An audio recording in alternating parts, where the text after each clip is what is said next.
ದೇವರು ಪ್ರೀತಿಸುವ ಪ್ರೀತಿಯ ಬಿಗ್ ಜೆ ಟಿವಿ ಪ್ರಿಯ ವೀಕ್ಷಕರಿಗೆ ನಮ್ಮ ಕರ್ತನಾದ ಯೇಸು ಕ್ರಿಸ್ತನ ಹೆಸರಿನಲ್ಲಿ ನಿಮ್ಮನ್ನು ವಂದಿಸಿ ಸ್ವಾಗತ ಬಯಸುತ್ತಿದ್ದೇವೆ. ಬನ್ನಿರಿ, ದೇವರ ವಾಕ್ಯವನ್ನು ಇಂದು ನಾವು ಅಧ್ಯಯನ ಮಾಡಿಕೊಳ್ಳಲಿಕ್ಕಿದ್ದೇವೆ. ಇಂದಿನ ನಮ್ಮ ಅಧ್ಯಯನ ಯೆರೆಮೀಯನ ಗ್ರಂಥ, ದ ಬುಕ್ ಆಫ್ ಜೆರೆಮಾಯ, ಅದರಲ್ಲಿ ಲ್ಯಾಮೆಂಟೇಷನ್, ಯೆರೆಮೀಯನ ಪ್ರಲಾಪಗಳು ಎಂಬ ಆ ಪುಸ್ತಕದಿಂದ ಯೆರೆಮೀಯನು ಇದನ್ನು ಬರೆದದ್ದು. ಅದರಲ್ಲಿ ಮೊದಲನೇ ಅಧ್ಯಾಯವನ್ನು ನಾವು ನೋಡಿಕೊಳ್ಳಲಿಕ್ಕಿದ್ದೇವೆ. ಚಾಪ್ಟರ್ 1. ಯೆರೆಮೀಯನ ಗ್ರಂಥ ಮೊದಲನೇ ಅಧ್ಯಾಯ ಇಬ್ರಿಯ ಅಕ್ಷರಮಾಲೆಯ ಪ್ರಕಾರ 22 ವಚನಗಳಿದೆ. ಇದು ಆಶ್ಚರ್ಯ. ಮತ್ತು ಎರಡನೇ ಅಧ್ಯಾಯನೂ 22 ವಚನಗಳಿದೆ. ಮತ್ತು ನಾಲ್ಕನೇ ಅಧ್ಯಾಯ 22 ವಚನಗಳಿದೆ.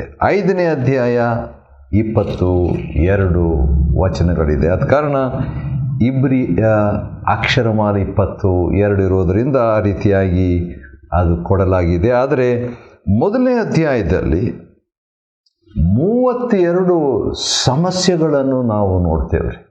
ಇಸ್ರಾಯೇಲರು, ದೇವಜನರು ಹಾದು ಹೋದಂಥ ಪರಿಸ್ಥಿತಿ. 32 ಸಮಸ್ಯೆಗಳು ಅಷ್ಟೇ ಅಲ್ಲ, ಅದರಲ್ಲಿ ಮೊದಲನೇ ಅಧ್ಯಾಯದಲ್ಲಿ 22 ಪರಿಹಾರಗಳು ಕೂಡ ಇದೆ. 32 ಪ್ರಾಬ್ಲಮ್ಸ್ ಆ್ಯಂಡ್ 22 ಸೊಲ್ಯೂಷನ್ಸ್ ಎಂಬುದಾಗಿ. ಮೊದಲು ಪ್ರಾಬ್ಲಮ್ಸ್ ಏನು, 32 ಪ್ರಾಬ್ಲಮ್ಸು, ಅದನ್ನು ನಾವು ನೋಡೋಣ. ಹೆಚ್ಚಾಗಿ ಸಮಸ್ಯೆಗಳಿಗೆ ನಾವು ಸಮಯ ಕೊಡದೆ ಹೆಚ್ಚು ಪರಿಹಾರಕ್ಕೆ ನಾವು ಸಮಯ ಕೊಡೋಣ. ಸರಿ, 32 ಪ್ರಾಬ್ಲಮ್ಸು ಏನೇನಿದೆ? ಮೊದಲನೇ ವಚನ, ಒಂಟಿಯಾಗಿರೋದು. ಅದೇ ಮೊದಲನೇ ವಚನ, ಮೊದಲನೇ ಅಧ್ಯಾಯ ಪ್ರಲಾಪ, ವಿಧವೆ ಅನುಭವ, ನಿರ್ಗತಿಯ ಅನುಭವ ಮತ್ತು ಬಿಟ್ಟಿರುವ ಅನುಭವ. ಆಮೇಲೆ ಎರಡನೇ ವಚನ, ಕಣ್ಣೀರಿನ ಅನುಭವ. ಅದೇ ಎರಡನೇ ವಚನ, ಯಾರು ಸಂತೈಸದ ಅನುಭವ, ಸಮಸ್ಯೆ ಅನುಭವ. ಈ ಎಲ್ಲ ಅನುಭವಗಳು ಸಮಸ್ಯೆಯ ಅನುಭವಗಳು, ಪ್ರಾಬ್ಲಮ್ಸ್. ಮಿತ್ರರು ಶತ್ರುಗಳಾಗಿ ಇರುವಂಥ ಒಂದು ಸಮಸ್ಯೆ. ಮೂರನೇ ವಚನ, ವಲಸೆ ಹೋಗಿರುವ ಸಮಸ್ಯೆ, ಅನುಭವ. ಅದೇ ಮೂರನೇ ವಚನ, ನೆಮ್ಮದಿ ಇಲ್ಲದ ಸಮಸ್ಯೆ ಅನುಭವ. ಅದೇ ಮೂರನೇ ವಚನ, ಇಕ್ಕಟ್ಟಿನ ಸಮಸ್ಯೆಯ ಅನುಭವ, ಹಿಂಸಕರ ಸಮಸ್ಯೆಯ ಅನುಭವ. ಕೆಲವು ಸಾರಿ ಗೊತ್ತಿರುವಂಥ ಹಿಂಸಕರೇ ಇರುವಾಗ ಭಾಳ ಕಷ್ಟ. ಮತ್ತು ಮಹೋತ್ಸವಗಳಿಗೆ ಬಾರದ ಸಮಸ್ಯೆ, ನಾಲ್ಕನೇ ವಚನ. ಏನೋ ಒಂದು ಫಂಕ್ಷನ್ ಇರ್ತದೆ, ಬರೋದಿಲ್ಲ. ನಾಲ್ಕನೇ ವಚನ, ಹಾಳು ಬಿದ್ದ ಸಮಸ್ಯೆಯ ಅನುಭವ. ಅದೇ ನಾಲ್ಕನೇ ವಚನದಲ್ಲಿ ನರಳಾಡುವ ಅನುಭವ, ಅದನ್ನು ದೊಡ್ಡ ಸಮಸ್ಯೆ. ವ್ಯಥೆ ಪಡುವ ಸಮಸ್ಯೆಯ ಅನುಭವ. ಅದೇ ನಾಲ್ಕನೇ ವಚನದಲ್ಲಿ ಕೊನೆಯದಾಗಿ ಶೋಕಿಸುವ ಸಮಸ್ಯೆಯ ಅನುಭವ. ಐದನೇ ವಚನ,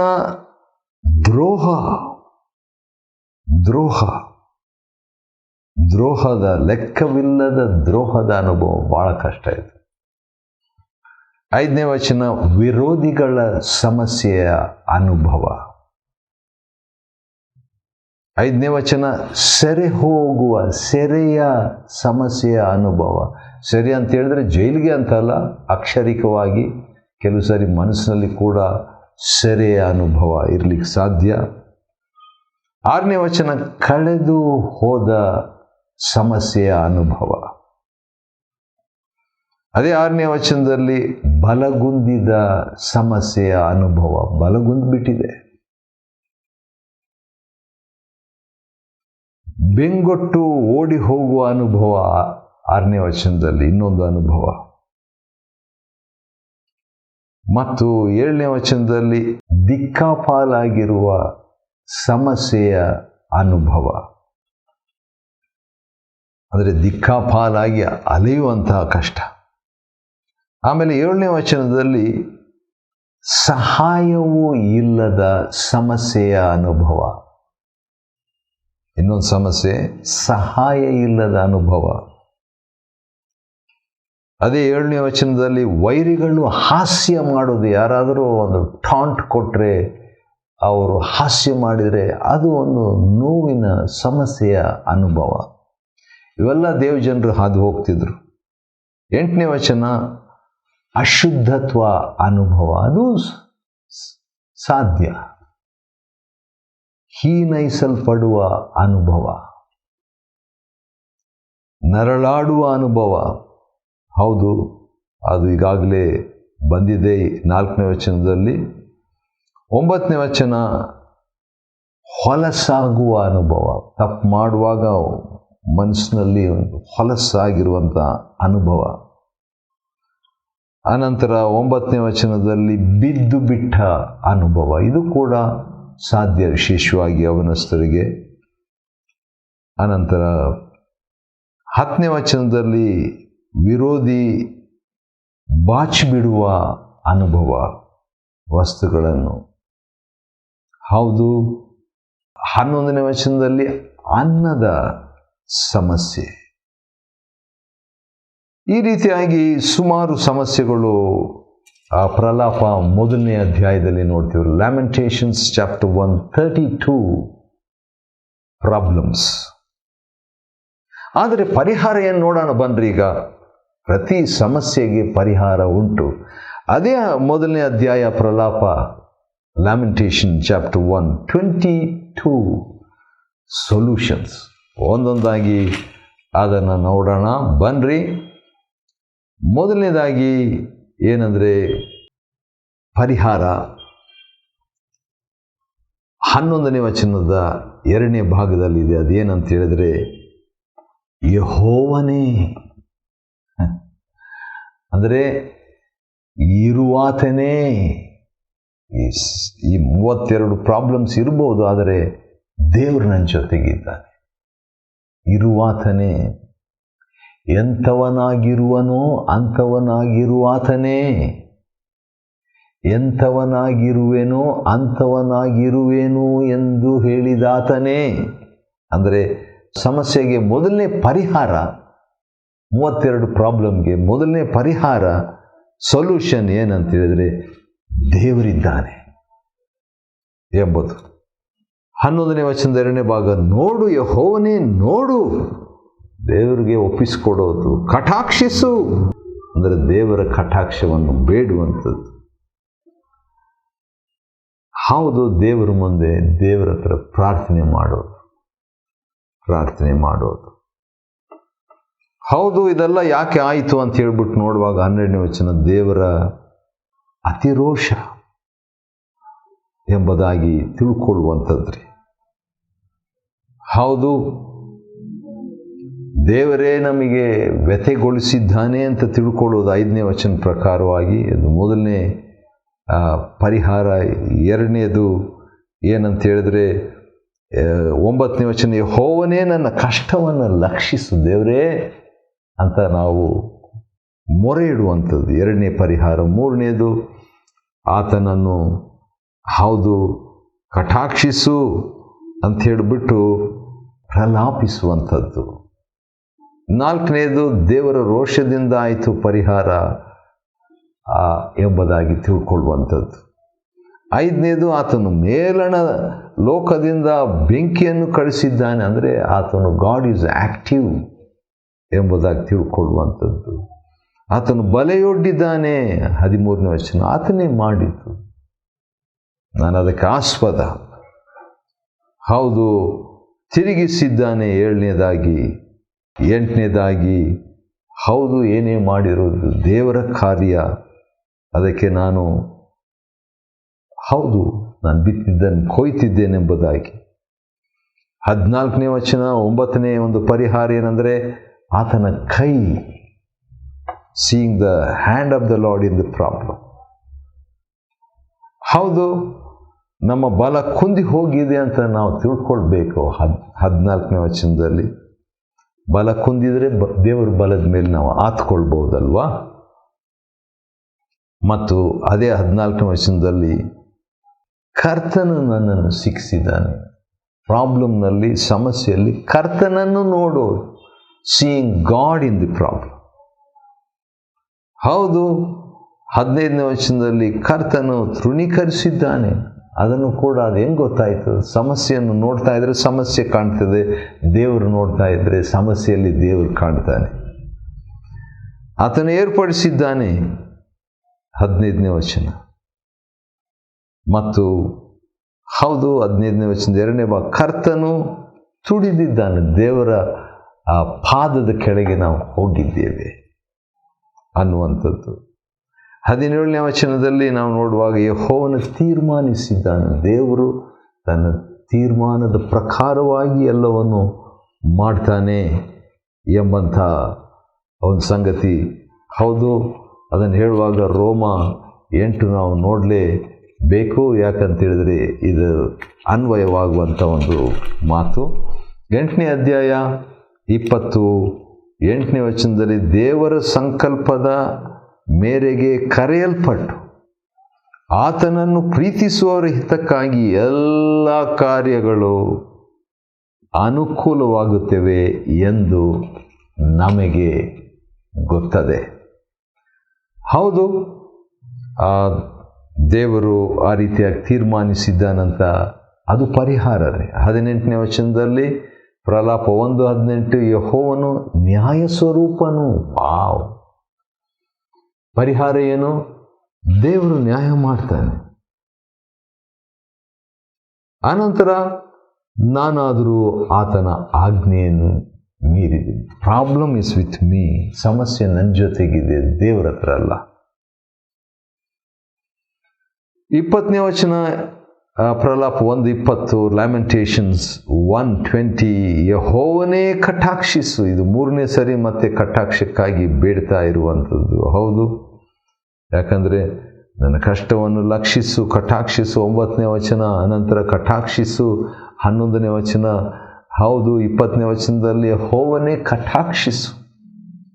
ನಾನು ಈ ಇಕ್ಕಟ್ಟಿಗೆ ಸಿಕ್ಕಿಕೊಂಡಿದ್ದೇನೆ, ನನ್ನ ಕರಡು ಕುದಿಯುತ್ತಿದೆ. ಹಾಗಾದರೆ ಪ್ರೇಯರ್. ಸಮಸ್ಯೆ 32 ಸಮಸ್ಯೆ ಇರ್ಬೋದು, ಆದರೆ ಅದಕ್ಕೆ ಪರಿಹಾರ ಏನಂದರೆ ಪ್ರಾರ್ಥನೆ. 21ನೇ ವಚನದಲ್ಲಿ ನಾವು ನೋಡುವಾಗ ಹೌದು, ಅದನ್ನು ಮಾಡಿದವನು ನೀನೇ ಅಂತ ಹೇಳ್ಬಿಟ್ಟು ಕೆಲವರು ಅಂದ್ಕೊಂಡ್ರು, ಆಗಲಿ ಬಿಡು. ಹೌದು, ನೀನು ಮುಂತಿಳಿಸಿದ ದಿನ ಬರಂ ಮಾಡುವಾಗ ದೇವರು ತಿಳಿಸಿದ್ದಾನೆ, ದೇವರು ಆಕ್ಟಿವ್ ಆಗಿದ್ದಾನೆ. ಅದನ್ನು ತಿಳ್ಕೊಂಡು ದೇವ್ರಿಗೆ ಒಪ್ಪಿಸಿಕೊಡ್ಬೇಕು. ಆಮೇಲೆ 22ನೇ ವಚನಕ್ಕೆ ಬಂದಾಗ ನಾವು ಇನ್ನೊಂದು ಮಾತನ್ನು ನೋಡ್ತೇವೆ. ಅದೇನಂತ ಹೇಳಿದರೆ, ಅವರು ಮಾಡಿದ ಕೆಡುಕೆಲ್ಲ ನಿನ್ನ ಚಿತ್ತಕ್ಕೆ ಮುಟ್ಟಲಿ. ದೇವರೇ, ನಿನ್ನ ಮುಂದೆ ಇರಲಿ. ಅವ್ರನ್ನ ತೀರ್ಪು ಮಾಡೋದು ಬೇಡ, ಅವ್ರ ಹತ್ರ ಹೋರಾಡೋದು ಬೇಡ. ಆದರೆ ಒಂದು ಮಾಡ್ಬೋದು, ಅದೇನಂತ ಹೇಳಿದ್ರೆ ನಿನ್ನ ಚಿತ್ತಕ್ಕೆ ಮುಟ್ಟಲಿ. ದೇವ್ರ ಹತ್ರ ಹೇಳ್ಕೊಂಬಿಡ. ಮತ್ತು ನೀನು ನನ್ನ ಎಲ್ಲ ದ್ರೋಹಗಳಿಗೆ ಪ್ರತಿಯಾಗಿ ನನಗೆ ಮಾಡಿದಂತೆ ಅವರಿಗೂ ಮಾಡು. ಹೌದು, ಕೆಲವು ಸಾರಿ ನಮಗೆ ಸಮಸ್ಯೆ ಆಗ್ತಾ ಇದ್ದಾಗ ಬೇರೆಯವರಿಗೆ ಸಮಸ್ಯೆ ಆಗದೇ ಇದ್ರೆ, ಅಂದರೆ ಅದರಲ್ಲಿ ನಮಗೆ ಕಷ್ಟ ಕೊಟ್ಟಂಥವರಿಗೆ, ಆವಾಗ ನಾವು ಏನು ನನಗೆ ಕಷ್ಟ ಬರ್ತಾ ಇದೆ, ಬೇರೆಯವರಿಗೆ ಬಂದಿಲ್ಲಲ್ಲ ಅಂತ ನಮಗೆ ಅನಿಸ್ಬಹುದು.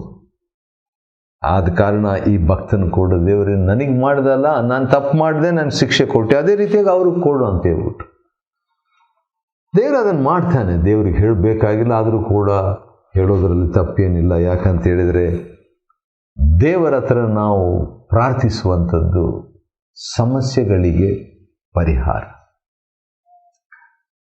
ಹೌದು, what a friend we have in Jesus ಎಂಬಂಥ ಒಂದು ಹಾಡು, ಸಂಗೀತ, ಅದರಲ್ಲಿ ಇಸ್ ದೇರ್ ಟ್ರಬಲ್ ಎನಿವೇರ್, ಎಲ್ಲರೂ ಸಮಸ್ಯೆ ಉಂಟೆ, all because you do not carry everything to God in prayer.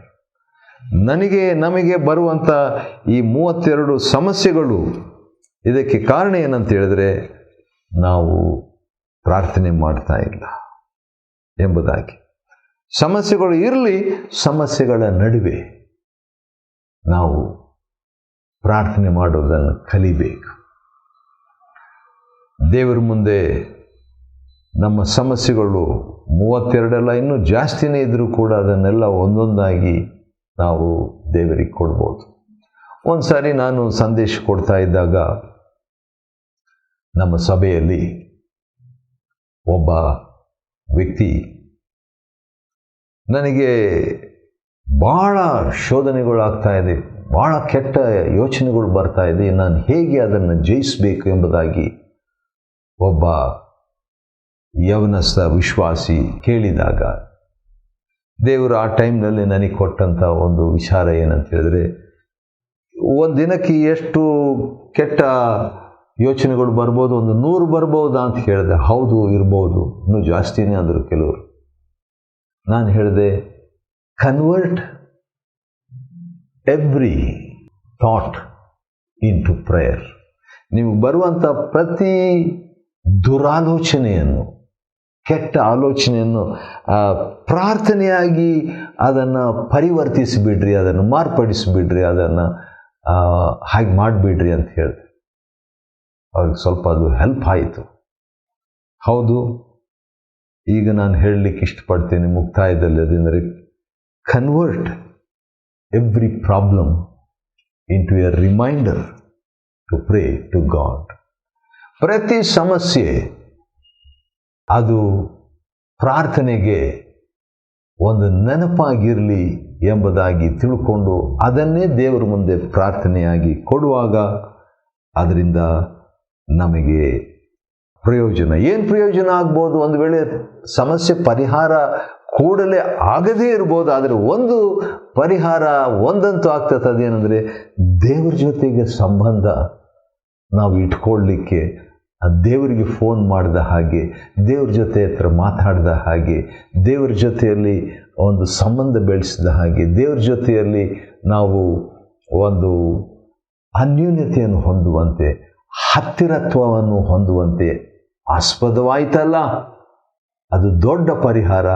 ಅನಂತರ ಆ ದೇವರು ನಮ್ಮ ಜೊತೆಗಿದ್ದು ಆತನೇ ನಮ್ಮ ಸಮಸ್ಯೆಗಳನ್ನು ಬಗೆಹರಿಸ್ತಾನೆ.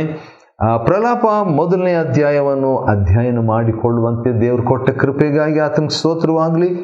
ದೇವರು ನಿಮ್ಮನ್ನು ಆಶೀರ್ವದಿಸಲಿ.